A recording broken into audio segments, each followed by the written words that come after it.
আপনাদেরকে পনিরের তরকারি রান্না করে দেখাবো। দেখুন, প্রথমে আমি কড়াইতে গরম হয়ে গেছে, একটু তেল দিয়ে নিলাম। এখানে দুটো গোটা পেঁয়াজ আছে, পেঁয়াজটা আমি কুচিয়ে নিয়েছি। পেঁয়াজটা আমি ভেজে নেব।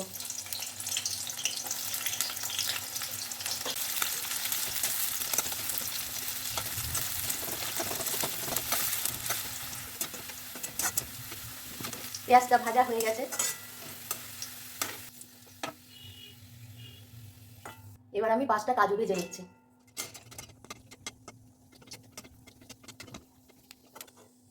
কাজুটাও ভেজে তুলে নিলাম। এবার আমি 1 ইঞ্চি মতন আদা আর 5টা রসুন কুচি ভেজে নেব। আর এখানে নিয়েছি একটা বড় সাইজের টমেটো, এই টমেটোটা আমি মিক্সিতে বেটে নেব। এবার এই বেরেস্তা পেঁয়াজ, কাজু, আদা, রসুন সব একসাথে পেস্ট করে নেব, আর টমেটোটা আলাদা পেস্ট করে নেব। তারপরে আমি আপনাদের রান্নাটা করে দেখাবো। এবার আমি পনিরের তরকারিটা রান্না করব। সব কিছু গুছিয়ে, উপকরণ গুছিয়ে নিয়েছি।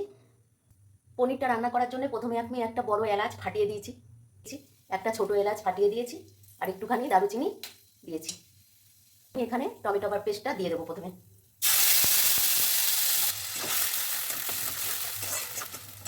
দিচ্ছি 1 চামচ লবণ।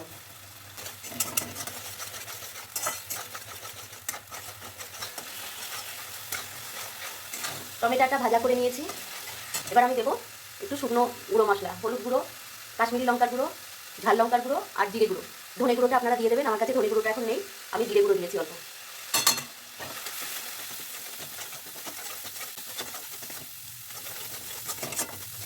এবার দেবো আদা, রসুন, কাজু আর পেঁয়াজ বেরেস্তা যেটা বেটে নিয়েছি সেইটা।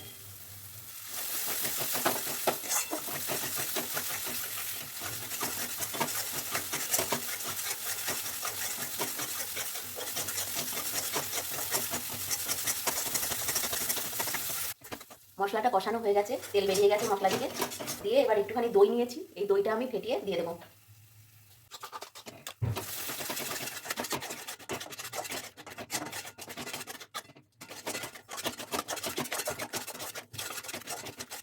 দইটা সব মশলার সাথে ভালো করে মাখানো হয়ে গেছে। এবার আমি গ্যাসটা বাড়িয়ে দেবো একটু।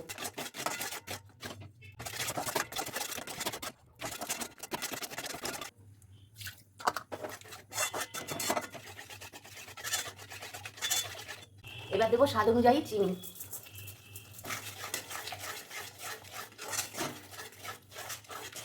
এবার মশলাটা আবার কষিয়ে নেবো আরেকবার। দিচ্ছি 2টো কাঁচা লঙ্কা চিড়ে, অর্ধেক করে কাঁচা লঙ্কা চিড়ে দিলাম।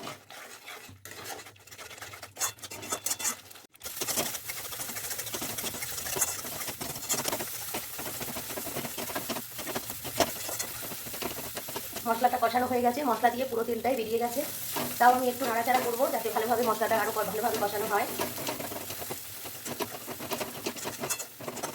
কাজু বাটা আছে তো, এই মশলাটা কষানো করার ওপরেই পনিরের টেস্টটা নির্ভর করবে।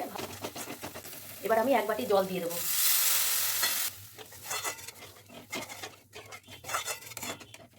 এবার আমি ঝোলটা ফুটে ওঠার জন্য একটু ঢাকা দিয়ে দেবো 2-3 মিনিট। আমি পনিরগুলো দিয়ে দেবো। এখানে 200 গ্রাম পনির আছে।